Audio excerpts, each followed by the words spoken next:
This is a Fox News alert. Listen to this shocking development. 6,947 criminals were released from jails in New York, even though they had active ICE detainers. These released criminals, which immigration authorities were requesting custody of, included people linked to at least 29 homicides. That's according to the Department of Homeland Security. What is going on in New York?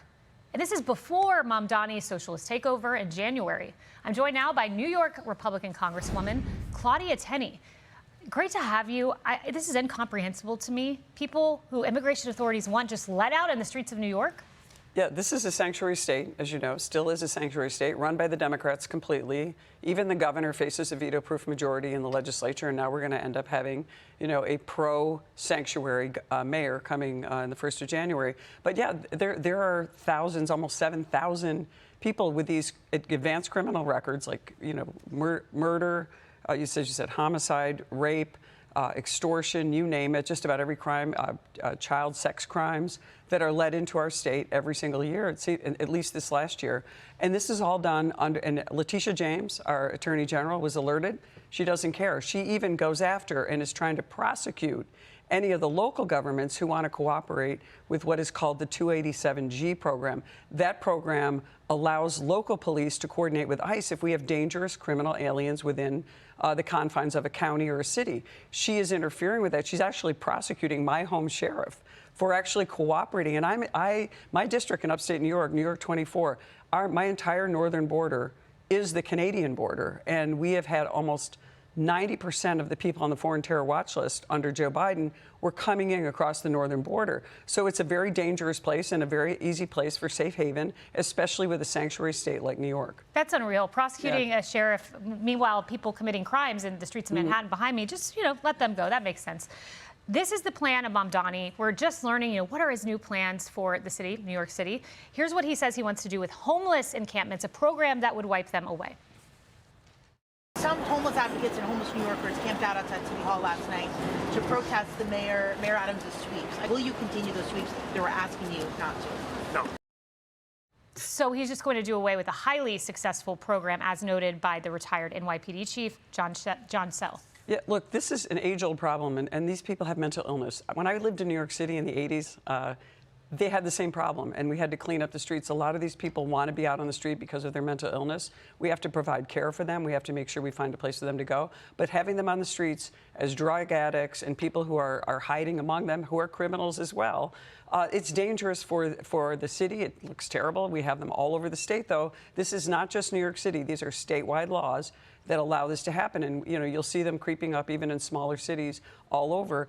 It's dangerous for them. It's dangerous for the residents. And it's terrible policy that, I believe me, this is one nightmare we're going to see reenacted under the new Mamdani administration, and many more to come, I'm sure. Man, scary times there. And then there's this story that it's confusing to me. I just didn't know what to make of it. There's an accused Chinese agent. Her name's Linda Sun, and she boasted that Governor Hochul of New York was much more obedient than Andrew Cuomo. She's 42-year-old, and she had convinced Hochul, who at the time was the lieutenant governor for Cuomo, to film a Lunar New Year video touting China's New York consulate, where she made the shocking comment. According to the evidence presented at the ex-Albany aides corruption trial, she is more obedient than the governor, the accused Beijing mole wrote to a China consular official. So how are Chinese spies getting proximity to government in New York? Lack of oversight, lack of vetting, the same problem we have with just about every other kind of immigrant that comes into this country. We have to have vetting. I serve on the House Intelligence Committee. China is our adversary. Many would argue our enemy. They're doing everything they can. They're not going to, roll tanks in or they're going to come in via any willing New York State government official, any other state official, local officials, anyone that will let them infiltrate our systems and get access to our security. That's how they're doing it, and they've been doing it. Yeah, and of course, we all remember Eric Swalwell and Fang Fang. I won't go into the details there because it's almost lunchtime. Look, New York, here's another headline I want to bring up because this is important, and this is your constituent. Yeah. New York Post, desperate supporters urge release of cancer-stricken Long Island jeweler, not your constituent, I should say, but imprisoned by Iran for visiting Israel. So a constituent here in New York State visited Israel. Now he's being held by the Iranian government. You want him out? Yes, absolutely. It was a 13-year-old charge. He went to they accused him, total false charge by the Iranian government. Look, President Trump has been phenomenal. He got one of my constituents out, Ryan Corbett, who sat and wasted away in an Afghani jail for over 2 years, and we were able to get him out, by the way, inauguration night. That's how quickly President Trump acted. We're just asking for the same type of relief using, the Levinson Act, which allows us to show that he is being detained wrongly by the Iranian government, letting him back. He's dying of cancer.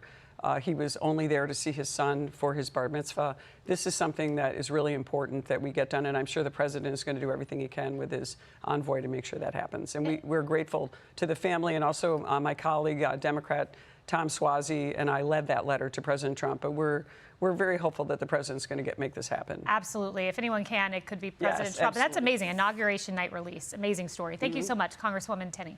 Click here to subscribe to the Fox News YouTube page to catch our hottest interviews and most compelling analysis. You won't get it anywhere else.